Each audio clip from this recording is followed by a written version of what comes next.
Indian oil corporation limited की तरफ से अप्रेंटिसशिप ट्रेनिंग के लिए वैकेंसीज आई है। टोटल वैकेंसीज लगभग 1700 प्लस है। इसमें बेसिकली आप 4 ट्रेड के अंदर अप्रेंटिसशिप कर सकते हैं। पहला, अगर आपने आईटीआई करा है तो।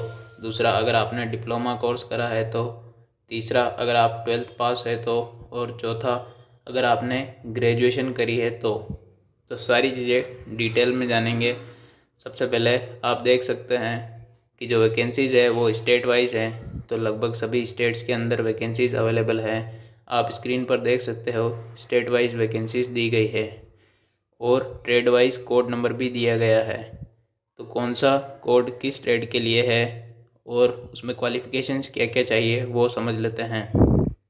तो यहाँ आप देखिएगा कि एलिजिबिलिटी क्राइटेरिया के अंदर कोड नंबर 107 से लेके कोड नंबर 111 तक जो है वो आईटीआई ट्रेड के लिए है, यानी इनमें आपको 10th पास और आईटीआई सर्टिफिकेट लगेगा। कोड नंबर 107 में फिटर का आईटीआई सर्टिफिकेट चाहिए। कोड नंबर 108 में इलेक्ट्रीशियन का सर्टिफिकेट चाहिए। कोड नंबर 109 में इलेक्ट्रॉनिक्स मैकेनिक का सर्टिफिकेट चाहिए। कोड नंबर 110 में इंस्ट्रूमेंट मैकेनिक का सर्टिफिकेट चाहिए और कोड नंबर 111 में मैकेनिस्ट का सर्टिफिकेट चाहिए। अब जो 101 से लेके 106 तक कोड नंबर है वो डिप्लोमा होल्डर्स के लिए है। डिप्लोमा में आपके मिनिमम 50% मार्क्स होने चाहिए और रिजर्व्ड कैटेगरी के लिए 45% मार्क्स। तो कोड नंबर 101 में आपको मैकेनिकल ब्रांच में 3 साल का डिप्लोमा चाहिए। कोड नंबर 102 में इलेक्ट्रिकल ब्रांच में डिप्लोमा चाहिए। कोड नंबर 103 में इंस्ट्रूमेंटेशन में डिप्लोमा। कोड नंबर 104 में सिविल में डिप्लोमा। कोड नंबर 105 में आपको इलेक्ट्रिकल एंड इलेक्ट्रॉनिक्स में डिप्लोमा चाहिए और कोड नंबर 106 में आपको इलेक्ट्रॉनिक्स में डिप्लोमा चाहिए होगा। कोड नंबर 112 जो है वो ग्रेजुएट्स के लिए है, यानी बीए, बीकॉम, बीएससी आपने करी है तो आप इस ट्रेड में जा सकते हो।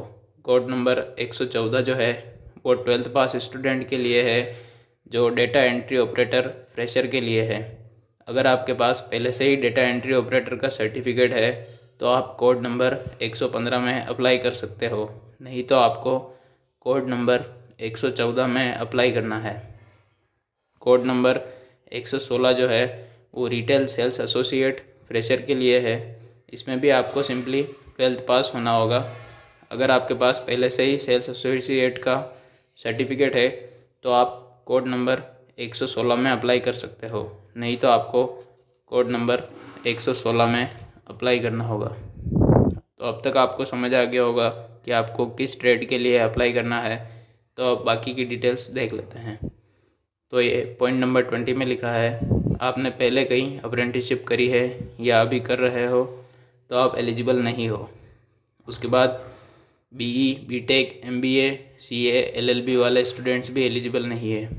एज की बात करें तो एज मिनिमम 18 साल और मैक्सिमम 24 साल है। एससी एसटी कैंडिडेट के लिए 5 साल का एज रिलैक्सेशन है, यानी 29 साल तक फॉर्म भर सकते हो। ओबीसी नॉन क्रीमी लेयर के लिए 3 साल और पीडब्ल्यूडी कैंडिडेट्स के लिए 10 साल का एज रिलैक्सेशन है। यहाँ पर आपको कास्ट सर्टिफिकेट भी प्रोवाइड करवाना होगा।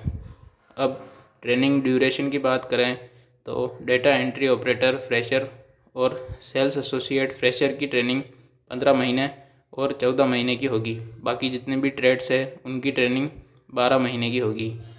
सिलेक्शन प्रोसेस की बात करें तो आपका एक ऑनलाइन टेस्ट कंडक्ट होगा जो एमसीक्यू टाइप होगा। उस टेस्ट की कट ऑफ के हिसाब से आपको सेलेक्ट किया जाएगा।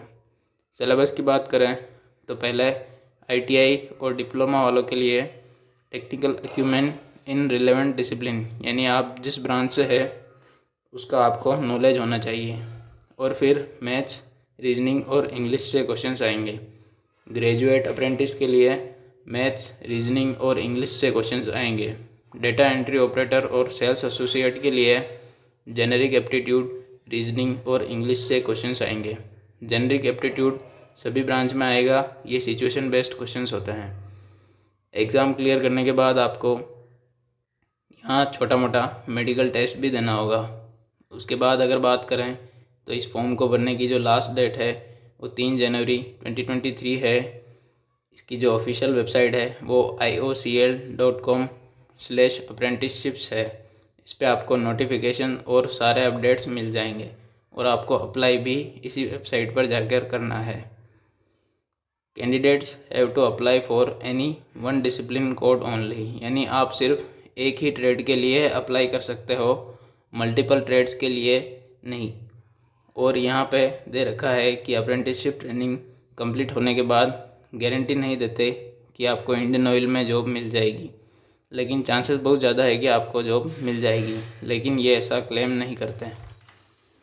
डॉक्यूमेंट्स की बात करें तो पहले जो भी आपकी क्वालिफ़िकेशंस है उसका वैलिड सर्टिफिकेट या मार्कशीट आपके पास होनी चाहिए। फिर अगर आप रिजर्वेशन चाहते हैं तो उसका वैलिड कास्ट सर्टिफिकेट होना चाहिए और पैन कार्ड, आधार कार्ड भी मैंडेटरी है। अब अगर स्टाइपेंड की बात करें कि ट्रेनिंग में आपको कितनी सैलरी मिलेगी, तो वो इसमें नहीं दे रखी, लेकिन आपका स्टाइपेंड लगभग 9,000 से 14,000 रुपये के बीच में कुछ भी हो सकता है। जॉब लगने के बाद आराम से ये 30,000 प्लस हो जाएगा।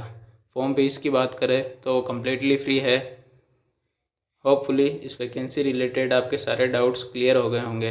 फिर भी आपको कुछ डाउट है तो आप कमेंट सेक्शन में पूछ सकते हैं। जॉब्स अरीना चैनल पर आपको फ्रीक्वेंटली लेटेस्ट जॉब्स के अपडेट्स मिल जाएंगे, so please make sure to subscribe. Jai Hind.